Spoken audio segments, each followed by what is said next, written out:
346. That is the number of lives lost in 2 crashes of the same airplane in a span of 5 months.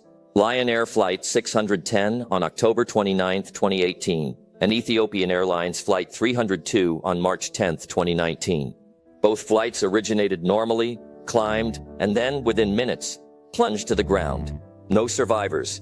Same aircraft model. Same failure. The airplane at the center of this story is the Boeing 737 MAX, Boeing's strategic response to Airbus's A320neo. The goal was simple: match a competitor's fuel efficiency without forcing airlines to pay for expensive fleet-wide pilot retraining.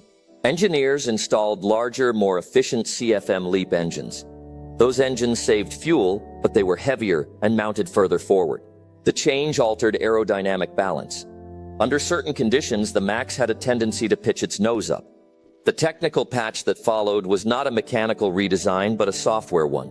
Engineers created the Maneuvering Characteristics Augmentation System, MCAS.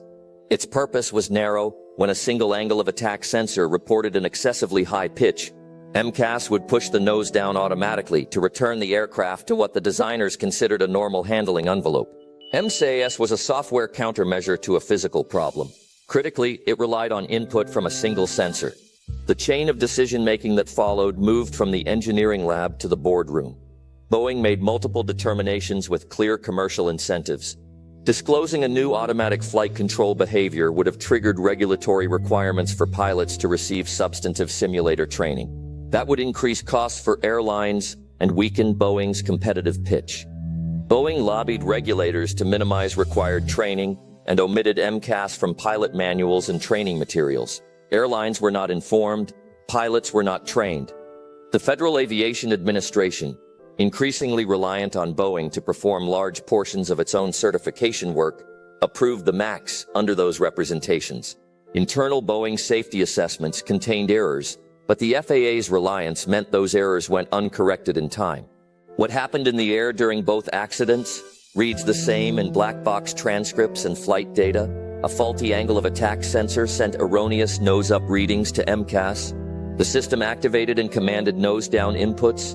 Pilots sensed an uncommanded dive and fought to raise the nose. MCAS, designed to re-engage repeatedly, overrode the pilot's inputs more than once. Crews trained under legacy assumptions did not recognize that a new automated system was driving the control surface movements. They lacked a clearly communicated procedure to disable MCAS, and they were not aware they were battling automation rather than a simple aerodynamic stall. In minutes, control was lost. After the crashes, internal communication surfaced that compounded public outrage. Emails and messages from Boeing engineers unveiled a culture that tolerated shortcuts. One message from 2016 labeled the design effort "designed by clowns who were in turn supervised by monkeys." Another engineer wrote he wouldn't put my family on a MAX simulator-trained aircraft. These were not after-the-fact complaints, but pre-crash warnings. Boeing suppressed them. Those revelations, along with the pattern of omissions about MCAS, framed a narrative of corporate decisions made to preserve market position at the cost of transparency and safety.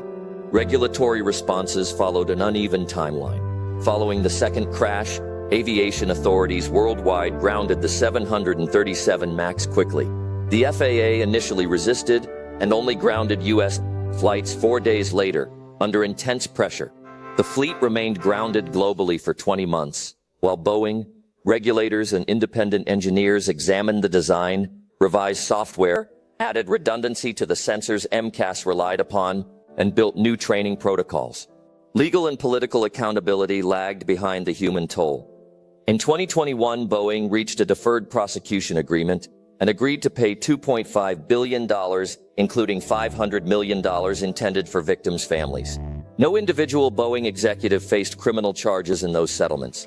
Families and advocacy groups continued to press for fuller accountability.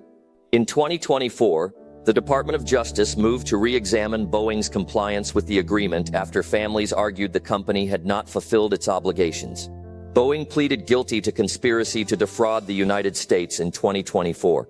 The 737 MAX was recertified and returned to service after hardware and software changes and after new training requirements for crews. The through line in this case is clear. A technical fix was chosen over a fundamental redesign. Commercial pressure shaped safety communications. A regulator delegated critical oversight functions, and pilots were left unaware of an automated system capable of commanding their aircraft under certain failure conditions. 346 people died because those decisions aligned the wrong incentives at every step. The MAX now flies again. Boeing paid a financial penalty. Some families received compensation. No executives served prison time. The engineering errors, the suppressed warnings, and the regulatory reliance that allowed them to persist remain central questions in aviation safety and corporate governance. Subscribe to Case Files TV, because when regulators let companies grade their own homework, people die.